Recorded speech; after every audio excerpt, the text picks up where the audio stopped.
ESPN 1410 Wing AM brings you 1410 Wing Live. Follow along on Facebook, on Twitter, even on our ESPN Dayton YouTube channel, and at wingam.com. We're everywhere. The biggest interviews with the biggest local and national guests. It's 1410 Wing Live with Justin Kinner.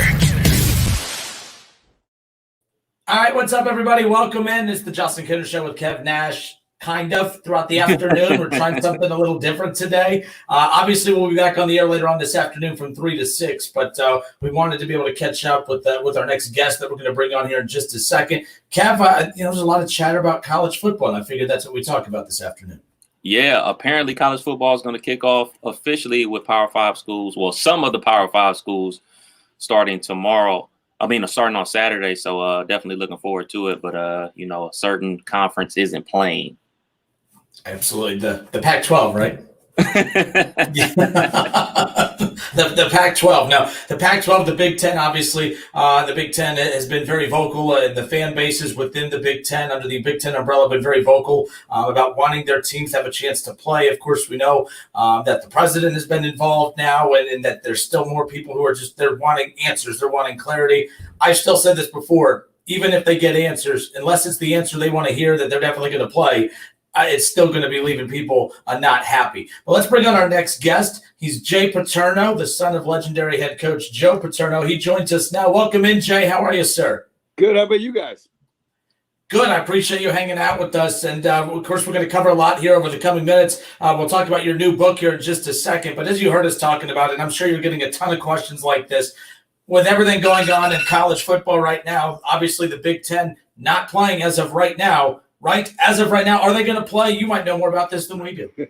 Well, being on the board of trustees at Penn State, you'd think I'd know. But no, in all fairness to the Big Ten, since this summer, they've been talking about return to play, medical issues, as well as scheduling. They've had 3 committees working on this. So even when they made the decision to postpone the season, they continue to work on it. So they're working towards that. And when they're comfortable that we're comfortable we have a way to do this medically that protects everybody, then we'll do it. And, everybody wants it sooner or later. Nobody more than I do, because I love football. Definitely, Go ahead, Justin. Oh, my bad. So when you say, obviously to be covered medically, what do you say to those who are critical and say, well, obviously the SEC, the ACC, the Big 12, and, the American Conference and others, they've been able to find enough information to say, hey, there is enough medical information out there for us to provide safer measures for our players. How do you combat that? Because I'm sure you get a lot of those as well. Well, how come they can play and we can't? Well, the truth of the matter is, when you look at the Big Ten and the Pac-12, you look at 26 of the leading research institutions in the country. When you look at 17 of the top 20 medical schools in the country are not playing college football this fall. There's a lot of people with a lot of expertise that feel it's not safe for guys. And it came down to the myocarditis issue is one of the things that has come up. Where the Ohio State athletes, it was revealed that 13% of the guys that tested positive for COVID have heart issues, mild to me, there's no mild heart issue anywhere. But the point being is it's a heart issue. 15 to 17% of the Big Ten athletes who've tested positive have that. So, when you're dealing with young people's lives, you got to err on the side of caution. And on the other hand, when you look at how disproportionately this has affected people in the black community, and you look at the number of black players out in the field, we've got an obligation to protect everybody. And I think that's important, especially in the era of Black Lives Matter. No one's talking about that element of this. And the Big Ten and the Pac-12 should be commended for putting the health of their players as a primary concern over money. It's not the answer we want, but, it's the right answer, I think. Yeah, it's definitely not an easy situation to be in. And my question, and a question a lot of Big Ten people want to know, is if the ACC, Big 12, and SEC, if they are able to finish this season and crown a national champion, how should we view it? Should we just keep it pushing and say they're the national champions, or put an asterisk by their championship? Oh, big asterisk. Ohio State would beat every one of them, and I'm a Penn Stater saying that. I still think Ohio State got robbed against Clemson with that fumble call. I think it was a fumble call, and then targeting on Trevor Lawrence. That took out one of Ohio State's best defensive backs, and that changed the course of the game. So, my friends at Penn State aren't going to like me saying that, but Ohio State's got an unbelievable football team this year, and I think that's part of the reason it's frustrating, especially in Ohio. You have, of course, parents who are protesting. I mean, in Columbus, there was just a few weeks ago, parents protesting at the shoe. They were protesting outside the Big Ten headquarters. How much do you think, I mean, with all those, with people continuing to voice their displeasure and continue trying, sending letters to Big Ten presidents and everything, how much of a role is that going to have on any of this? Or is all of that just, I don't want to say falling on deaf ears because it has a negative connotation to it, but how much of a role could that play in potentially getting the Big Ten season to return this fall? Well, one thing I can tell you right now is university presidents are up to their eyeballs in terms of the COVID side of it. You got to remember that, there are on Big Ten campuses, there's roughly 607,000 students, and football players represent 0.2% of them. So, I mean, Wisconsin's up to 1,000 cases. We went from roughly 50 cases to 416, and we've only been back in school for 2 weeks. So those things are going to start to ramp up. So the presidents are trying to keep all the other students in school on campus, and then you say, well, we want to play football. That becomes another problem. And here's another thing nobody realizes: even if you play without the fans in the stands, what do you think those students are going to do? They're going to gather in groups of 50 and 100 and watch the games together and create spread events. So I mean, these presidents have got so much going on. And again, I say that as a former coach. I say that as a fan, as an alum that wants to see football every Saturday. Last Saturday absolutely sucked. Saturday morning, it was like 48 degrees and not a cloud in the sky. I'm like, and I'm like, oh God, you're teasing us with football weather. So I get it. I completely get it. But as part of being a trustee, I have to see the other side of it now too. With so many guys opting out, even Michael Parsons opt out, he was quoted by saying that COVID robbed Penn State of potentially one of the best teams of all time. Now, Penn State's had a lot of teams and a lot of championships. What intel could you tell me about this team, what they could potentially have been this season? Well, when you say one of the great Penn State teams of all time, pump the brakes, okay? Because I've seen, I've been going to Penn State games since 1973, so I have a little more perspective than Micah Parsons. No disrespect to him, and I appreciate his enthusiasm and confidence. But until you produce, you don't make those kind of statements till you produce. And obviously, this team won't have that. But they've got a quarterback who's done some good things.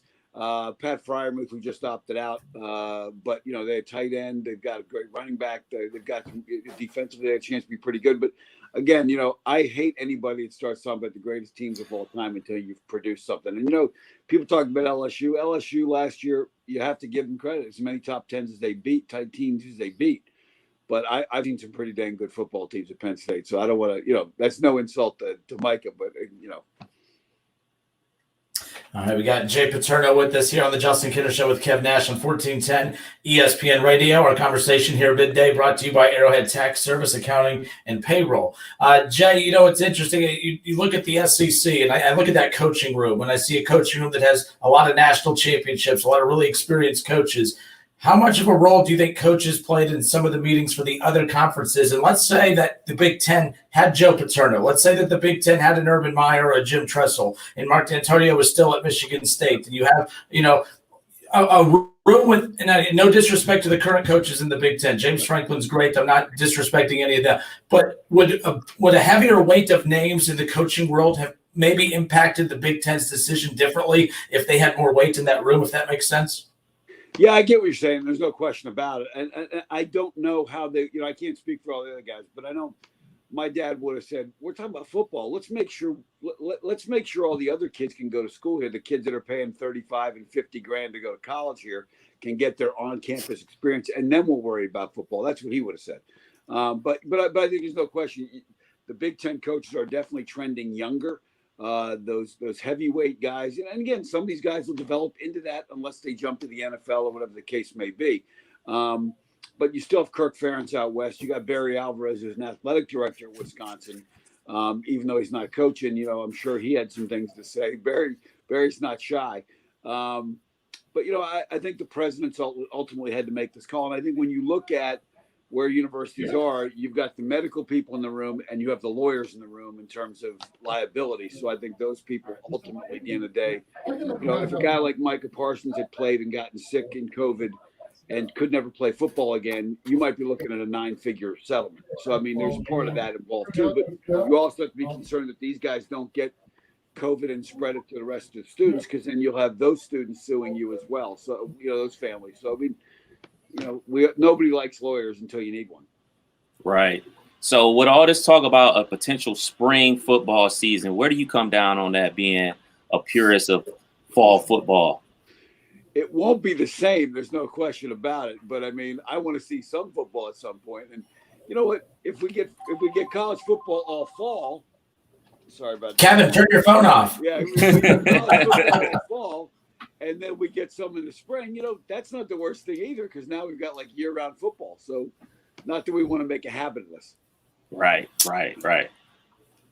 All right. So your new book, Hot Seat, A Year Inside College Football's Pressure Cooker. Take us inside, for one, the motivation to release this book, or to write this book, but also, and reading about it too. I mean, you're not using real life people within this book. However, a lot of this is from your experience, growing up in a football family, your experience as a coach, and just being around the game. There's a lot of background that goes into this book that you've put out. Yeah, I mean, the idea behind the book was, for years, 20-something years of coaching, saw a lot of stuff. I mean, needless to say. And friends of mine say, you ought to write a book. So when I started to think about it, I go, I should write a book, but I better change the name to protect the innocent and not so innocent, and even some of the guilty. So what I decided was, like, let's make this a fictional novel, and let's not set it at Penn State, because that's what everybody would expect. And I want to challenge myself. So I basically, just to show you how the book is fiction, the previous season ends with Ohio State losing to Michigan. So that's fiction right there. And then they lose the bowl game to Tennessee. So, and then the president tells the head coach at Ohio State, you've got 1 year to win and you're done. If you don't win, you're done. And it takes you through the recruiting pressures. It takes through concussion, player trying to hide his concussion symptoms because he wants to go to the league. It gets you into a player accused of a crime that, falsely accused. And how does the coach deal with all those things? And how does he say, well, if I just cut this one corner, I'll get to next year maybe, and then I'll deal with the repercussions. So there's this constant challenge to his integrity. And also it gets into the pressures that are put on his marriage, with him so focused on the football and winning. And now his wife saying, hey, you got a family here too. So it takes you into all those things. Now, the book is a novel, it's fiction, but the stories are very, very real. Imagine when you release your second book. I can't wait to read the COVID chapter that's going to be in that one, as far as that's concerned. Now, for those interested, I don't want to write about it. I'm tired of talking about it. My kids are looking at me. They're locked down with school. I mean, if my kids kill me, I want to make sure everybody understands I'm a COVID-related death. Not to make light of COVID. All right, I don't mean that. I get it. Where can people find this book? Well, it's on Amazon now, and also on my website, JayV, the letter V, jvpaterno.com. So either place right now, it's going to get distributed more widely as we get into the fall. But I think Buckeye fans will enjoy it. And I picked Ohio State not as a way to kind of single them out. It's, I have tremendous respect for that program over the years, and I recruited in the state for 17 years, and I know a number of guys that coached there. So it was picked out of respect for the program and wanting to branch out and challenge myself. You recruited in the state of Ohio. Who's top couple players that come to mind for you that you recruited that maybe you didn't land that you really wished you could have, or that you did land as well? Oh, there's a ton of ones that we wanted to get. I mean, I can just go on. Yeah. Tressel was, I got to tell you, you got to hand it. Jim Tressel did an unbelievable job of locking the state down. But, Darryl Clark, we got out of Youngstown Ursuline, who was a Big Ten MVP for us, two-time first-team All-Big Ten quarterback. I mean, over the years, Kajana Carter, Joe Jaravicius. You can go down a list of guys like Curtis Enos. We've had a number of great players from the state of Ohio.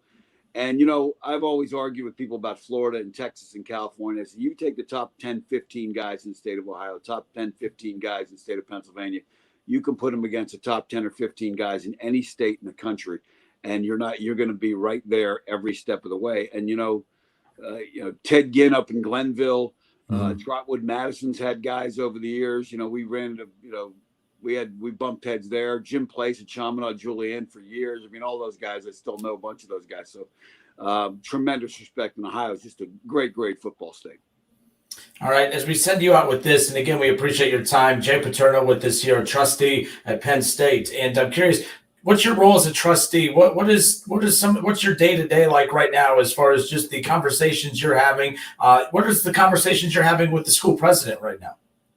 Well, we have a big group of trustees, so we're generally talking amongst ourselves. And then the guy who's the chair of our board and the vice chair, they are the ones directly talking to the president more so than anybody else. But we are having calls every week, where normally we meet 5 times a year.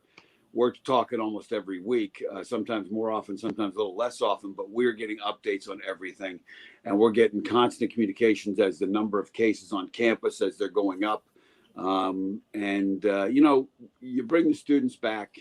The reality is we're asking them to change behavior patterns, and that's difficult. I mean, students have more canine tendencies in terms of they want to be social, they want to be around each other, they want to gather in packs, whereas we're asking them to be feline and sit on the couch and ignore everybody, and that's just unrealistic sometimes. But so it's a constant battle right now to try and make sure we can keep the campus open. So those are the main conversations right now. I have one last question for you. A lot of rumors about when presidents are going to make. Go ahead.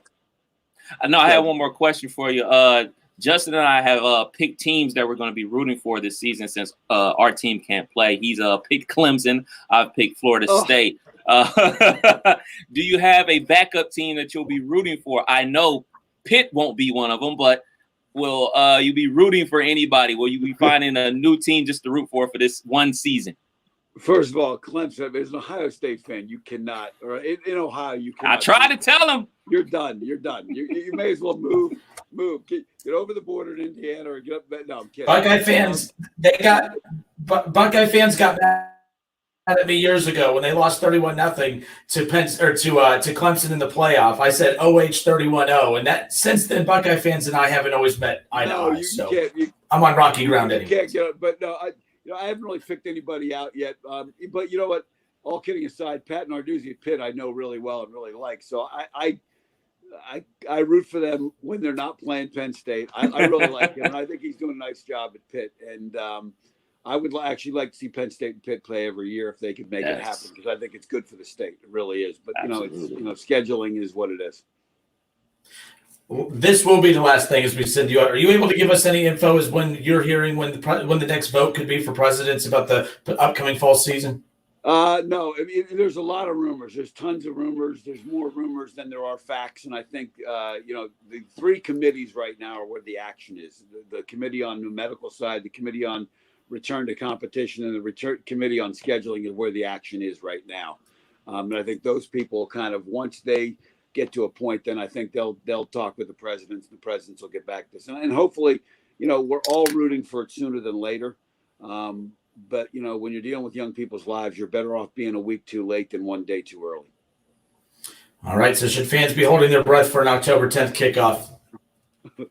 I don't think You're so. Like, get the hell out of here, man. It's 4 weeks from now, and a lot of we just suspended all athletic activities on campus because we had 48 athletes test positive. So it would take us a couple weeks to start ramping that back up. So they got October 10th. If that happens by some miracle, I'm not going to complain. Not us either. Yeah. Check out Jay Paterno's new book, Hot Seat, A Year Inside College Football's Pressure Cooker. Jay, thank you so much for your time. It was great being able to talk some college football with you. Thank you again. Much appreciated.